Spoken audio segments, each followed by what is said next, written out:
as we move ahead into our next spot now to bat, of course, the USA Japan final.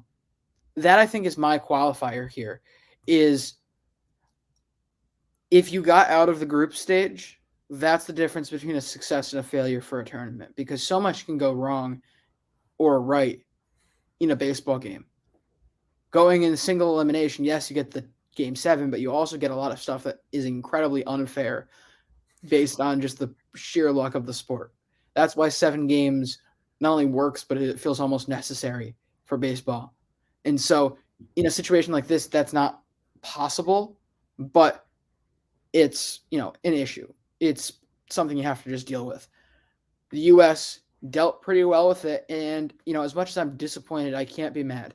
You got out of the group really with little trouble. You had the one hiccup against Mexico, of course, but very little trouble otherwise. You get through the knockouts all the way to the final, and then you lose to easily the best team in this tournament. I don't think, even if the DR had played well, I don't think they touched that Japan team. That Japan team had something special going, including not just one or two, but multiple guys that were incredibly underrated going into this tournament, and the best player in the world playing at his hardest and playing his heart out for his country. That honestly, I think, is that conversation is where I'd like to start here real quick, because I think the best player in the world conversation just got stopped for at least the next 5 years minimum, because I don't see any of these young guys getting into this conversation.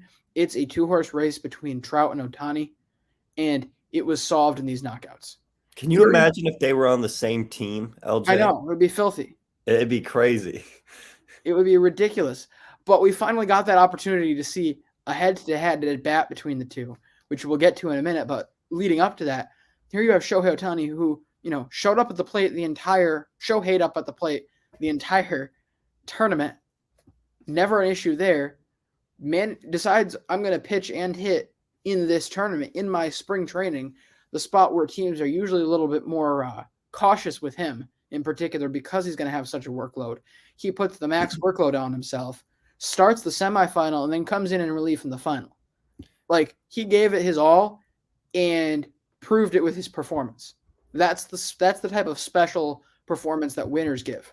Meanwhile, Mike Trout, effectively, I think it's fair to call in a tournament like this, the pool play is effectively a regular season type situation. It's not the elimination game scenarios. It's not that type of energy. It's not that type of atmosphere. So looking just at the knockouts, having him had 3 pretty horrendous playoff games in his career, from the quarterfinals on, this man is 3 for 15 with 8 strikeouts. Yeah, that's more than just a tough day at the tough week at the plate. When you are counted on and you are widely considered, and honestly, even if he had done fine throughout this tournament, I would have still considered him to be the second best player in the world just because of how brilliant Shohei was at this tournament. It sealed the deal for me. But at the same time, here you go and you throw an absolute dud up in your postseason, your high leverage, your legacy building moments. Every single legacy building moment now, he's put up a dud. That's damning on his legacy, and it's damning on him in the conversation of being the best player in the world right now. That was put to bed with an uncompetitive at bat against Shohei Ohtani, which I had goosebumps the whole time, Brandon. I'm sure you did too, but it was uncompetitive. There wasn't a pitch where I actually felt, oh man, Trout could rip this one. He could not catch up to even make contact with those fastballs. And yes, it's 101, but you're the best player in the world. And, I've no other better word to say than Ohtani threw him 3 dick-high fastballs. Yes, they were 101 miles an hour, but as the best player in the world, you should be able to catch up to that, no? When it's right in your wheelhouse? Yeah, he knew he missed the one. The one that he swung and missed that for strike 2, he knew that he missed that one. But then that wipeout slider to end it, I don't think anyone's really hitting that. And well, I do agree. Yeah, in the big game, in the big moment, Trout didn't come through. You know, we can't overstate the fact that, or understate the fact that, like, he still had a 962 OPS for the tournament. He didn't come up in any of the big moments. No, but he still had 7 RBIs. This is a situation where we are at a nitpicking point in Trout's career in his legacy. Is averaging 1 RBI per game that bad? Brandon, you're lowering the bar for this man.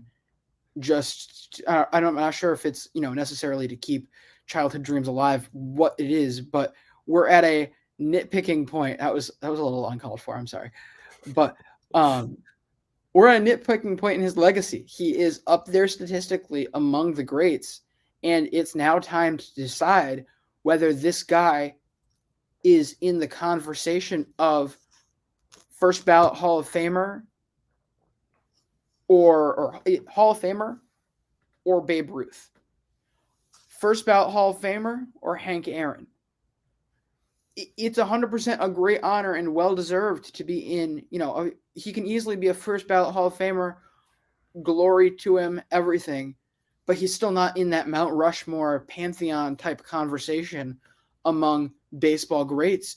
And these are the legacy building moments that he's come up small in and effectively keeps him out of that in my eyes.